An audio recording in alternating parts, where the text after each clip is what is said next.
What's good, everybody? I go by the name of Mayor. Some people love me for sneakers, some people love me for me, some people hate me for me, and some people hate me for sneakers. Man, I'm from the South Bronx, born and bred. I live in Jersey now, but growing up in the South Bronx, loving sneakers, loving life, pretty rough upbringing, single mother, grandparents by my side my whole time, a lot of love, a lot of adversity, and we're here now. How'd you end up with the name Mayor? That's a great question. It was a nickname given to me by a friend of mine because he was like, yo, you're always like a problem solver. And back in the days where rival neighborhoods were always beefing with each other and fighting with each other, I was able to go into those neighborhoods. It was never a problem for me to enter those neighborhoods because I always had family members there or friends there or ride or dies there. And whenever them blocks was beefing, I used to sit back and fall back and try to stop everything from happening. And my friend Reg was like, yo, you like the Mayor, man. And that name stuck. Everybody thinks it came from sneakers, but it has nothing to do with shoes. How'd you end up who you are today? Determination and will. I mean, I never wanted to be a product of my environment. I learned from my mistakes. That's the biggest thing in life. If you can't get anything out of life, is to learn from your mistakes. And I made a lot of mistakes and I learned from them. Whether it was being places where I wasn't supposed to be, doing things I wasn't supposed to do. And I never wanted to fall victim to the things that I seen around me. So I just found a way to change that and try to go the opposite route, but still be, real deep and culturally embedded to my neighborhood, but still try to do other things. And that's where it turned out. And I took a right path and God put his hands on me and here I am. You got into this tattoo journey later in life. Yeah. Why did you wait? I had tattoos at an early age. I'm going back to when I was 19, 20, I got my first tattoo. I'm the only dummy. Well, I'm not the only dummy. It's a bunch of us dummies that really got our first names put on our bodies like we didn't know what the hell our names were, right? So that was my first tattoo from a guy named Tony P back in the days. Tony P was it was on Troy and Lefferts in Brooklyn, historical tattoo guy. All the old school tattoo artists know about Tony P. He used to have a place on Troy and Lefferts, and the way they would describe it is like, yo, it's the house on the corner with the eagle on it. And every day he would line up, or whatever days of the week it would line up and he would take the first 30 people. And he would tattoo 30 people a day. So my first tattoo probably started when I was younger, and I didn't wait that long in life, but I went early and I did some dumb stuff. Like I got my name tattooed on my arm, and I don't know why people do that. I don't know why you actually know your name, but you get your name tattooed on your arm. So my first tattoo was a said mark right here, and I got a little lion head right here. Wind up covering all of those up, obviously. Right, but I had some historical tattoos from Tony P. Like, he did my Only God Can Judge Me on my arm right here. And then he did another one that was like a Shakespeare quote. It says, my honor is my life, take my honor from me and my life is done. My honor is what I live for and for that I will die. So, Tony P was there for the beginning, but then I waited a long time after that. And then, I had friends in this industry for years. Like BJ Betts is like one of my best friends in the whole entire world. Shout out to BJ Betts, I love you, brother. BJ Betts did a bunch of my tattoos. I reconnected with BJ and he did a bunch of my stuff. Like I got the love tattoo on my hand right here. I got Smooth Criminal right here. It's my favorite Michael Jackson record. Smooth Criminal fits.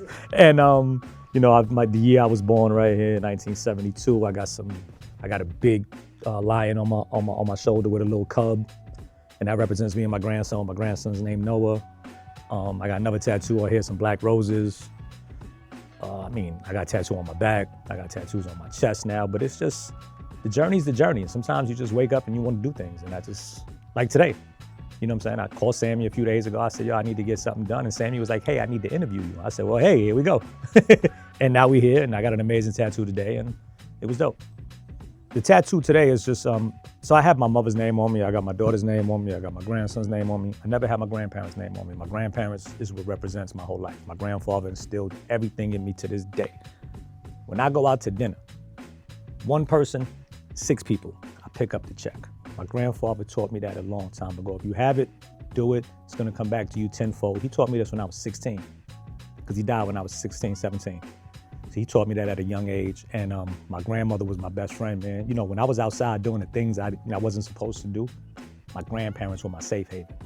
If I was outside committing crime, doing dumb shit, whatever I was doing, when I went upstairs to apartment 3A, I was just their grandson. I would drink strawberry quick milk with my grandmother and play solitaire with my grandmother and my grandfather and watch TV and run around and, you know what I'm saying? And I've never had more of a childhood. Even when I was doing crazy shit, I still felt like a child in front of my grandparents. So it meant something to me. And I never did anything for them.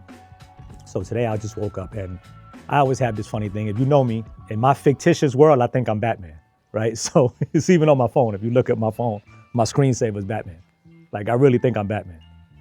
So, I got a tattoo of the city on my back. It says Mayo on it. Tony P did Mayo on my back, and then I got my man Untold did the city skyline on my back.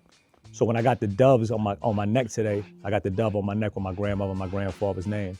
It's like them protecting the city and protecting me. Because like I said, in this fictitious world, I think I'm mayor. I'm like the poorest Bruce Wayne ever, but I think I'm mayor. And that's why I got it today. And now I'm complete. Like, now I got my grandparents there, you know what I'm saying? I got my mother on, it says Norma's son on the other side of my neck. And that's because whenever I used to get in trouble as a kid, they'd be like, yo, who did it? It was Norma's son. So I just got Norma's son on my neck. My mother saw that and she started laughing. She said, yo, you're retarded. But, now this was the final piece to the puzzle. And I think I'm done. I think. I could wake up tomorrow and want to do something else too. Like, I'm just, So now you're a tattoo collector, connoisseur. You first started off collecting sneakers. Yeah. You have an insane collection. I Gave think it all to 2Js. I think sold so. Your collection, Yeah. And have a brand new collection. Yes and no. I mean, it's funny because I used to be a real big guy. If you Google me, you see any old pictures of Mayor, any old interviews of Mayor, you'll see that I was 338 pounds. I am currently 213 pounds. And it's been a journey ever since my grandson was born. So I've been losing weight for the last 12 years. And, it goes down. I went down to 200. I went back up to 214. I was 217 the other day. I just started losing weight again. I'm down 4 pounds again. I'm going to get back to 200, get back to a solid 199, 205, right around there, right? So we're working on that now, me and my girlfriend. And when I lost the weight, unbeknownst to me, your feet shrink. You would have told me this, I'd have still fat. Like, I ain't going to lie to you. So for 7 years, I was staring in the sneaker room that I had. I've had this room for, 100 years. And I was staring at the room, and I'm like, damn, none of this stuff fits me. I wanted to do a museum with Nike. It didn't pan out. It didn't work out the way I wanted. I mentioned it. I didn't know if they knew I was as serious as I was. So Sotheby's reached out to me. Other people reached out to me. SneakerCon reached out to me to get rid of my shoes. And I'm like, I don't feel like doing no legwork. 2Js said, yo, I'll come to your house. I'll box everything up and drive it back to Vegas. I said, you ain't doing shit. He's like, nah, I'm serious. I was his guinea pig, and he figured it out. And, it wasn't a monetary thing for me, even though I made a lot of money with it. I'm not gonna lie to you. It wasn't a monetary thing, but because I let him price it out. I didn't negotiate a price. I didn't argue. I didn't say anything. I said, yo, you do it. Whatever you think is fair. You're making 10% on it. Whatever you think is fair, you price it out. We good. So he comes to my house. He's in my house for 4 days. 4 to 6 days, whatever it was. Pricing out shoes, boxing up shoes. Next thing you know, 18-wheeler comes. He takes 2,200 pair of shoes that don't fit me anymore.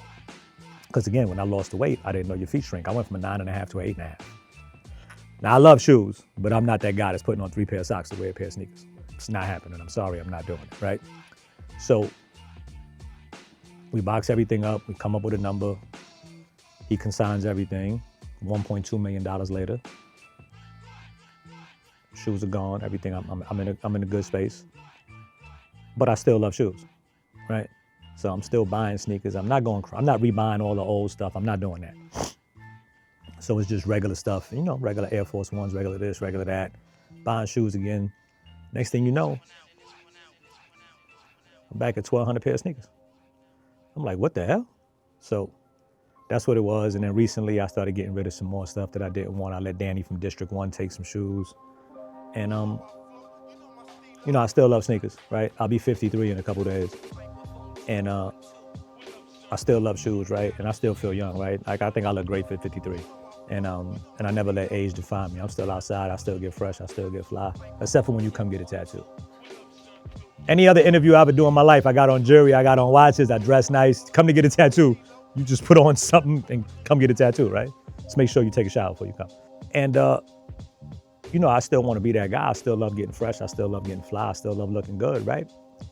So the sneakers are still there. It's still a passion. I still shop for sneakers. I bought a pair of sneakers yesterday. I'm not going to lie to you. I bought a pair of white and gray Air Force Ones yesterday.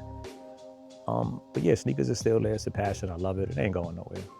I might be 74 with a cane with a pair of white on white Air Force Ones on. You never know. The bottom of my cane is going to have the Air Force One thing on the bottom. That's for sure. That little thing on the bottom right there, that's going to be on the bottom of my cane for sure. While you're collecting sneakers and doing all your things, move on to watches. Actually, watches have been around for a long time. Yeah. Yeah, it's not something that I like to show off. It's like, in this world that we live in now, in this day and age, it's not cool to show off a lot of that stuff. But I've been into watches for years. Even with sneakers, when I worked at McDonald's flipping burgers, I was saving paychecks to go to Macy's and buy my first Movado for $600. This is back in 89, 90. You know what I mean? Excuse me, I had a little cold the last couple of days. Watches have been around forever. I'm not gonna lie. You know, I got a pretty cool watch collection. You know, every now and then you go to the safe deposit box, you pull a couple of watches out, you wear them for the week, you put them back, because I don't recommend keeping that stuff at home. You know? Like I said, in the day and age, in the world we live in right now, it's not safe, right? So, yeah, watches has always been. Timepieces for me are like, they like trophies, they like Grammys, they like Oscars, they like achievements. So, you know, to be able to, you know, buy a watch that you love and wear it, and I brokered deals with the conversations of what's on my wrist. Like, I brokered deals.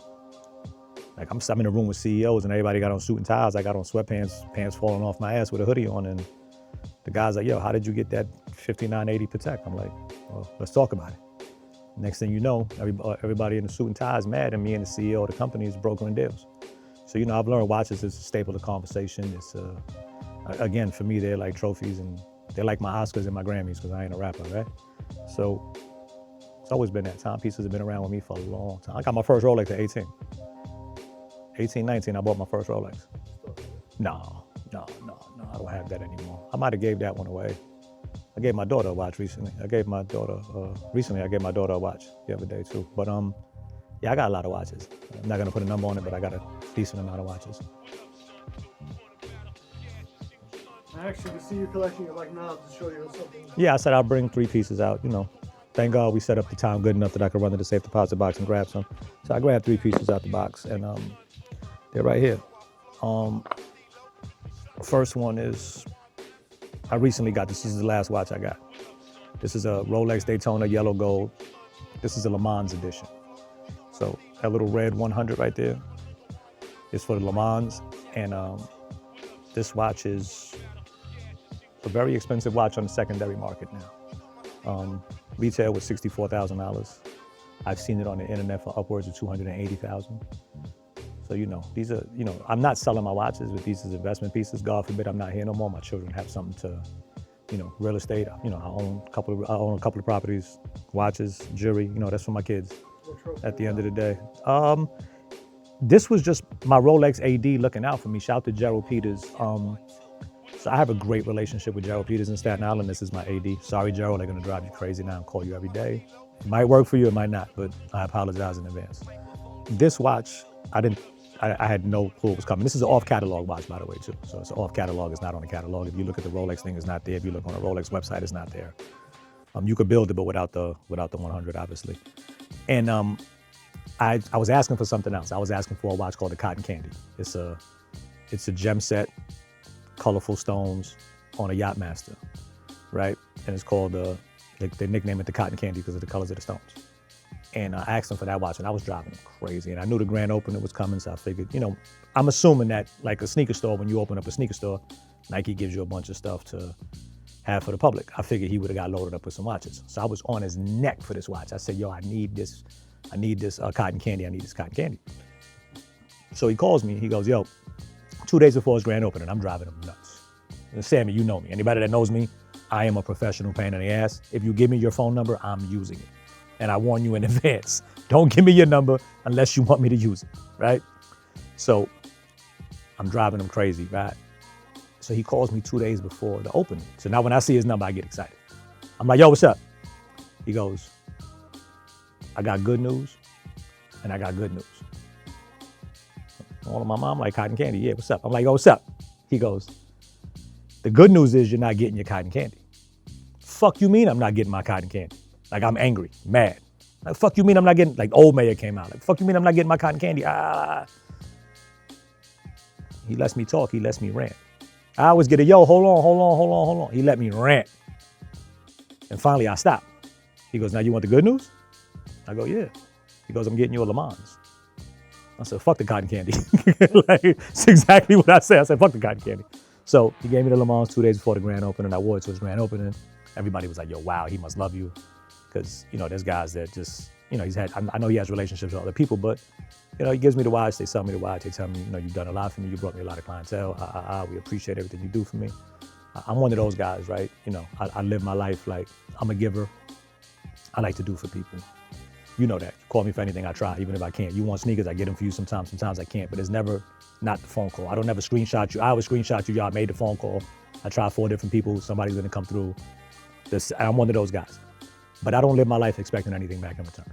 Because if you do that, you don't live in a real world if you expect to be treated the way you treat others. It doesn't exist in this world. Sorry guys, it just really doesn't exist. So they tell me how grateful they are. You know what I'm saying? They sell me the watch and I'm very, very happy. I'm ecstatic. So this was the watch. I wear it all the time. I wore it to the US Open the other day. Rolex took me to the US Open. I wore it the other day. It was fun. That's 1. 2. 5168G Aquanaut. This is not your regular Aquanaut. We'll pan in later and you'll see that there's a Tiffany stamp on this. Only sold at the Tiffany store in New York. So this is a Tiffany stamp Protect. This watch probably cost me $53,000. Last time I saw this watch on auction at Sotheby's, it went for 200 grand. Building a relationship with Tiffany Protect is not easy. True story. I met the Tiffany guy. They closed the Tiffany flagship store for a little while for renovations on 57th Street in New York, right? They were inside of the old Nike Town, which was like one of my favorite stores. And I knew the store inside out because I practically lived in Nike Town, obviously, right? So I'm on 57th Street one day. This is 3 years ago, going on 3 years. Because it's been 2 years since I had this. So it's going on 3 years. And I just happened to walk into the Tiffany Nike Town thing. And I see Patek at the back.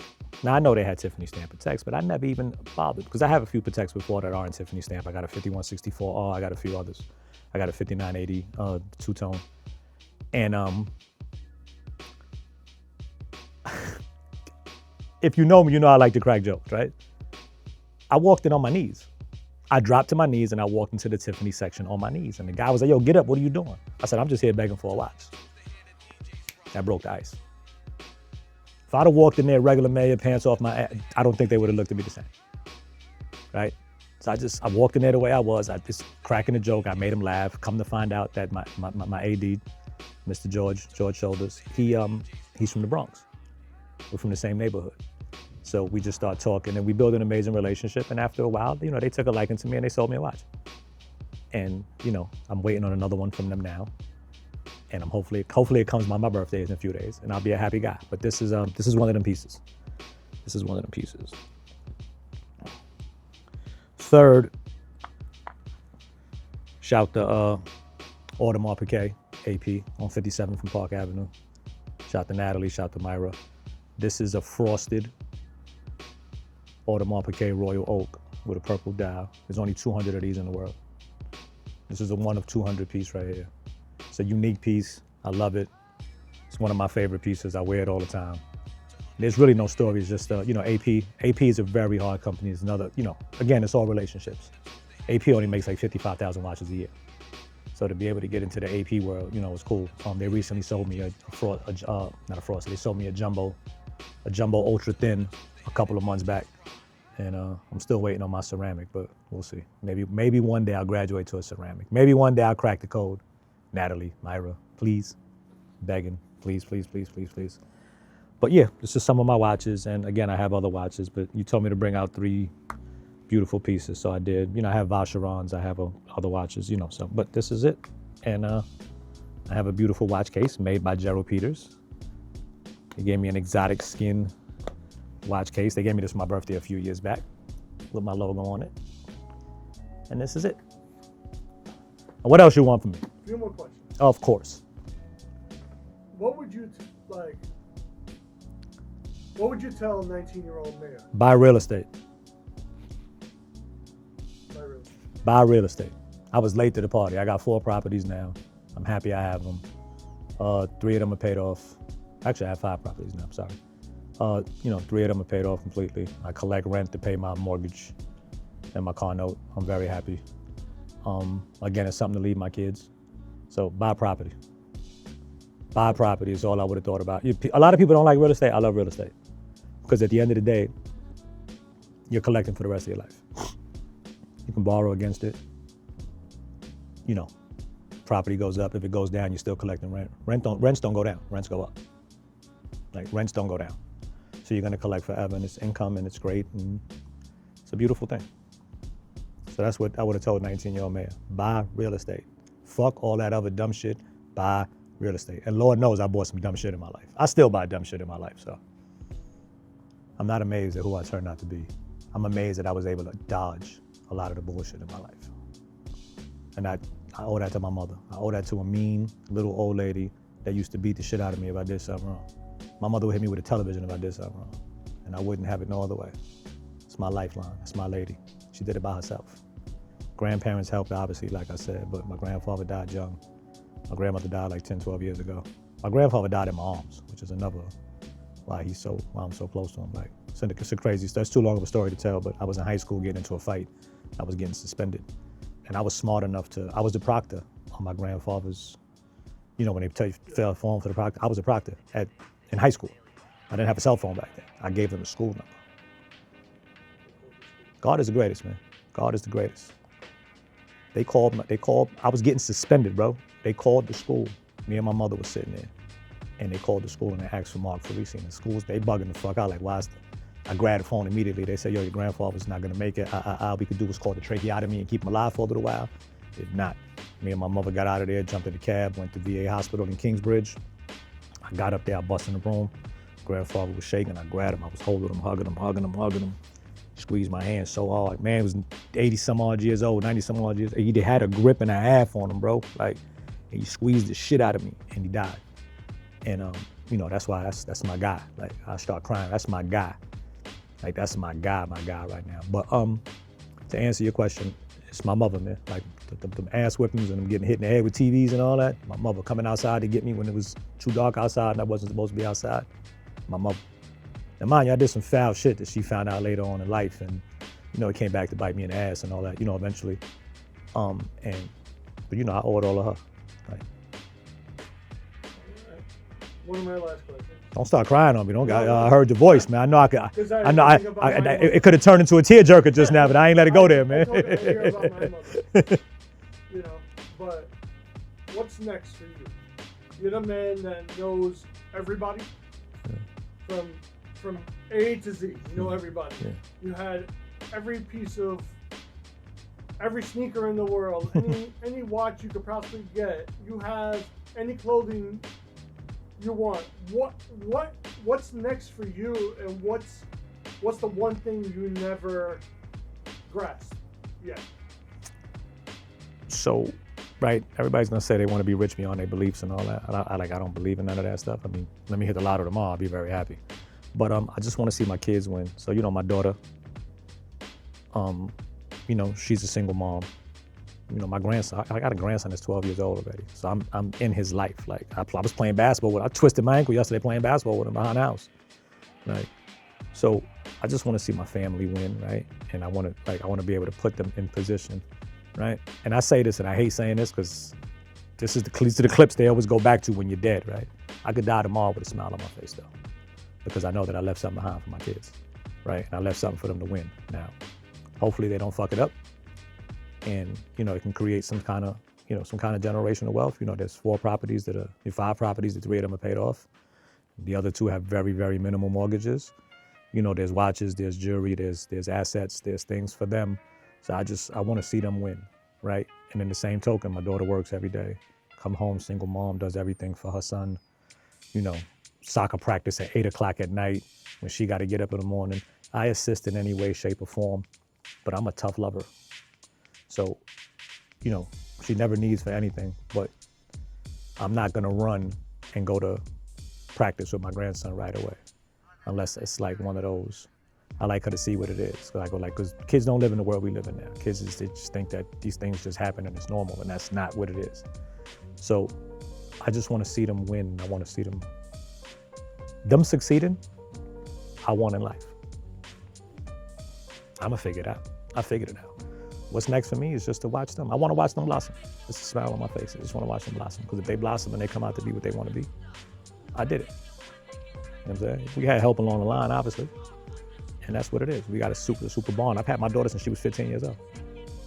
Like, you know what I'm saying? Like, you know, me and her moms came to the house, and my daughter came to live with me. You know what I'm saying? Like, that's how that went. She's been with me since 15 years old, man. Like, I was living in Jersey, driving her to the Bronx to school for the first year and a half of school, because I didn't want to take her out of her element yet, and then bring her to Jersey to go to school in Jersey. And then she makes up and slips up and gets pregnant at a young age, and then, you know, we got to deal with that and make it work. And, you know, it ain't easy, but we made it work. You know, God don't make mistakes. And that's why we're here. God had his hands on me for years, and I don't think he's taking it off anytime soon. You know what I mean? I think your name and the testimony to who you are is a great one, because people stood by you and you stood by people your whole thing. Yeah. Joey, you know forever. You know everybody. So Nah, my phone rings is the funniest thing in the world, because it's celebrities and friends and regular people. And, you know, it's a celebrity calling me to talk a hole in my head. You know, I'm not gonna name drop my friends. I don't do that. But they'll call me and talk a hole in my head. Then I hang out with my brothers and my sisters and my friends, meaning my friends. And then my friends from the neighborhood call. My man called me this morning and said, yo, I ain't got no gas to get to work. Is that your money? Like, I'm gonna do it. Like, they know, like, you know what I'm saying? Because there's no malicious intent. And if they had it in the shoes on the other foot, they would do it for me. I ain't never turned on my childhood friends. I was just watching you on TV the other day. I was watching the Nelly and reality show with Nelly. Yeah, the Shante, yeah, at the Verses, yeah. And when they had Verses and you in the back. Yeah. I want credit for them getting back together, because I'm the one that pushed Nelly into the crowd, into the thing that day. I want credit for that. Me and Nelly gotta talk about that. I want credit for that. Pimp Juice, we gotta talk about that. I need like a gift or something. Y'all done got married and had babies, and I need a gift for that. But nah, it's cool to be blessed with friends like that, right? And my friends are my friends, because I don't never ask them for anything. Like, I'm not, you know, if I travel with Fat Joe, is he paying for my plane ticket? Of course he is. Right, but, you know, I don't ask. If he tells me to meet him somewhere, I'm on the next plane smoking. I don't ask for the money. I do what I got to do. When he's filming Spice Lee, She's Gotta Have It, and, you know, and he was bored, I jumped on the plane. I bought my own plane ticket. When I got to Puerto Rico, you know, right after the hurricanes and all that, there was only like the presidential suite left at the San Juan Hotel that cost me $900 a night. I didn't ask him for the money. I didn't ask Spike Lee for the money. I paid for it. You know what I mean? So I don't freeload off my friends, even though they all offer. And, you know, I've had friends too. I've had very famous friends too that when I was on the bottom and I needed help, they offered. They'd come to my house with money. And I'm like, nah, I'm cool, man. That's not the relationship we have. And they're like, no, I know you're gonna give it. Nah, I'm cool. I'm cool. That's why we are the way we are, and that's why we like this. And that's why I help my friends. Like I said, friends that I grew up with, there's nobody ever on the block. You'll never hear an Instagram comment. You'll never see a YouTube comment on the bottom of somebody saying that I shitted on them. It don't exist. Now, I have a great quality. I know how to say no. But if you need something in real life, I'm not giving you money to buy a jacket. You need gas, your kids need school, your mom's just short on rent, you locked, I'm there tenfold. If you follow me on Instagram, and I'm always on Instagram Live, people send money to my Instagram Live sometimes, not a lot. I don't, probably $70, $80 a month I get from Instagram Live. But people donate the money to me because they know I feed homeless people. Right? So I don't give nobody money in the street. You could walk up, I'm gonna give you a perfect story. This happened to me the other day. I'm gonna tell you exactly where it happened. I'm on 89th and Amsterdam Avenue. I'm driving up Amsterdam. I was looking for tall bagels to buy some bagels for my mentor's wife, right? Who's 90 years old and she wanted some bagels, so I went to go get them for her. And the lady knocked on my car window. And she said, Bobby, can I get some money? And I'm like, nah, I don't do that, I'm sorry. Normally I ask, are you hungry? If you're hungry, I'll feed you. But the light broke and the guy was honking behind me. So the guy honks the horn and I drive off. And as I'm driving off, I could hear her say, all I wanted was some food. And shit didn't register till I got 2 blocks away. When I got 2 blocks away, I'm like, damn. I whipped back down Columbus and I circled back to Amsterdam, or this way or that way, whichever way I went, right? And I catch the lady driving up the block. Walking up the block. So I pull over next to the side, it's a Chinese restaurant right there. See, God don't make mistakes. I told her no right then and there. I didn't have a place to pull over and feed her, right? So I pulled over to a Chinese restaurant right there. And I said, miss, if you hungry, I'll buy you some food. I'm not giving you no money. Mind you, I could have gave her $3. She'd have been happy. She's like, I'm hungry. So there's Chinese food. You want some Chinese food right there? She's like, yeah, Poppy, please. Go inside, we get the Chinese food. People are looking, they see the homeless lady. They don't like homeless people in their stores. I'm like, yo, give her whatever she wants. I got it. So I asked her, I said, you know, you by yourself? She was like, my sister's hungry too. She's in the house. Yo, make 2 plates. Make 2 plates, fill it up. You know how they weigh the food. And $31 it cost me. I bought them some juices, some soda. I said, Ma, you good. You know what I'm saying? Like, that's the stuff that I do, right? And that's me. That's always gonna be me. Like, I could start, that's just the way I am. You know what I'm saying? Like, I'm not gonna give you money for bad habits. I'm not gonna give you money for that, but I'm gonna look out for you if you need it. And I've always been that person. There's not a person, like I said, there's not a person on this planet that could put any comment on there that said I never looked out for anybody on my block, never looked out for anybody. I wasn't there for my friends that aren't doing good, my rich friends. They call me, I'm there in 5 seconds. My famous friends, I treat them all the same. I treat a $10 person like I treat a $100 person. I treat a $100 person like I treat a $1,000 person. I treat a $1,000 person like I treat a $100,000 person. That's gonna be me forever. That's why I am who I am, and that's why I'm blessed.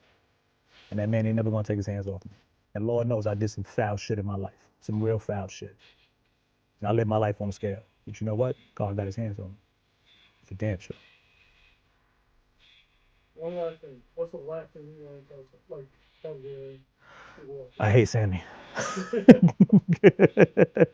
Nah, listen, it was a pleasure, guys. Thank you, man. God is the greatest. And you know, we're here. We're gonna make it work. Right? Nobody's perfect.